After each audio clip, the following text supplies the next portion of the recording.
गीत संगीता अध्याय 66 प्रधान वाद्यकर निमंते गानार्थक गीत। हे समुदाय पृथ्वी परमेश्वरଙ୍କ उद्देश्य आनंद ध्वनि कर, ताहांक नामर महिमा कीर्तन कर, ताहांक प्रशंसा को गौरवान्वित कर। परमेश्वरଙ୍କୁ कुह तुम्भ कर्म सकल किपरि भयंकर, तुम्भ पराक्रमर महत्व द्वारा तुम्भ शत्रुगण आपे तुम्भर बसीभूत हेबे। समुदाय पृथ्वी तुम्भंकु प्रणाम करिबे ओ तुम्भ उद्देश्य रे गान करिबे। सेमाने तुम्भ नाम कीर्तन करिबे। आस ओ परमेश्वरଙ୍କ क्रिया सकल देख। मनुष्य संतानगण प्रति आपणा क्रियारे से भयंकर अटंती। से समुद्र को शुष्क भूमि कले, लोकमाने नदी मध्य देई पादरे गमन कले। से स्थान रे आम्भे माने ताहांक ठारे आनंद कलु। से आपणा पराक्रम रे अनंत काल कर्तृत्व करंती। ताहांक चक्षु गोष्ठी समूह को निरीक्षण करे।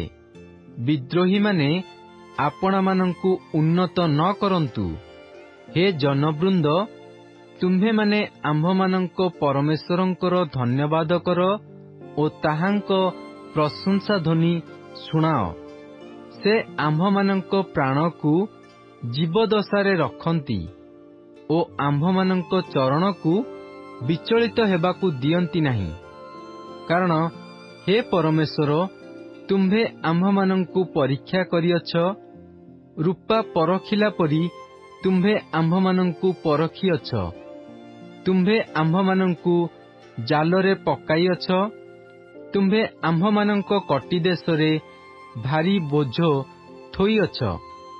तुम्भे आम्भ मानंको मस्तक उपरे लोकमानंकु चढ़िबाकु देइयछ। आम्भे माने अग्नि ओ जल मध्य देई गमन कलु, मात्र तुम्भे आम्भ मानंकु धनाढ्य स्थान को आनियछ।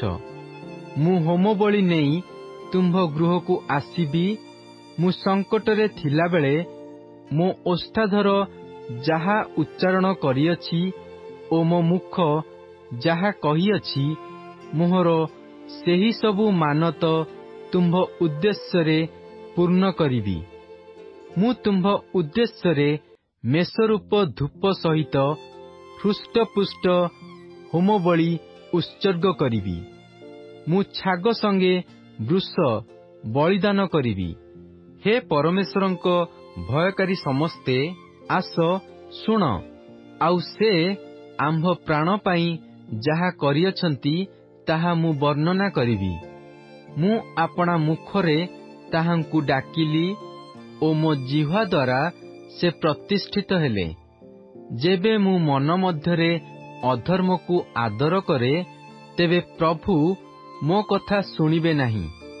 मात्र निश्चय परमेश्वर मो कथा शुणियछंती। से मो प्रार्थनार रबरे मनोजोग करियछंती। परमेश्वर धन्य हेउंतु। से मोहर प्रार्थना कियबा मो ठारू आपणा दया दूर करिनाहांती।